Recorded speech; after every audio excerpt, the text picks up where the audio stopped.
Il y a fort longtemps, aux alentours du XIe siècle, une légende mystérieuse émergea, une histoire de Saint Nicolas qui, telle une étoile brillante dans le firmament des contes, illuminait les cœurs de tous ceux qui l'entendaient.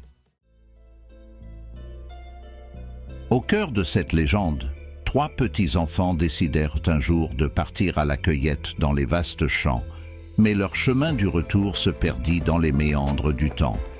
La légende raconte qu'alors, égarés et affamés, ils frappèrent à la porte d'une modeste demeure où une douce lueur dansait à travers les fenêtres. La porte grinça sous le poids de la misère des enfants, et c'est un homme, un boucher, qui leur ouvrit les bras de l'hospitalité. Les enfants entrèrent, aveuglés par l'espoir d'un abri. Mais hélas, leur destin prit un sinistre tournant. Le boucher, dans une folie meurtrière, les arracha à la vie à l'aide de son grand couteau et les dépeça en morceaux menus pour les plonger dans un saloir, les condamnant ainsi à devenir du petit salé.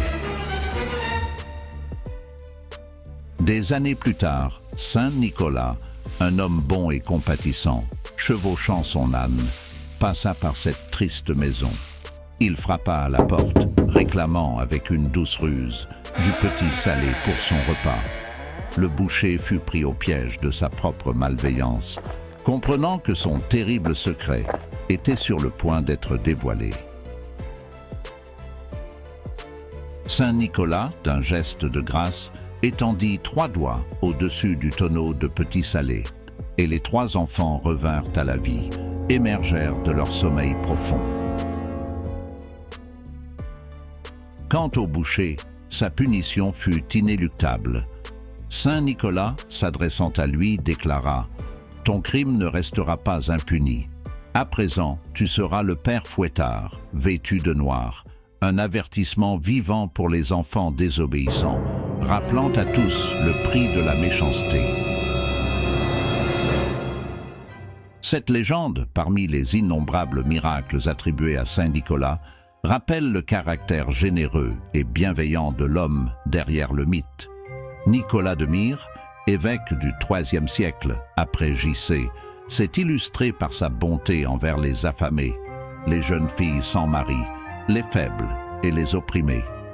Le 6 décembre 329, le jour de son décès, fut choisi pour célébrer sa fête.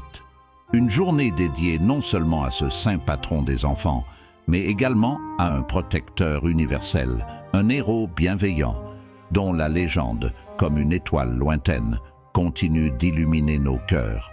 Et ainsi, sur la plupart des statues et gravures de Saint Nicolas, 3 minuscules enfants s'accrochent à ses jambes, rappelant le miracle qui a marqué l'humanité.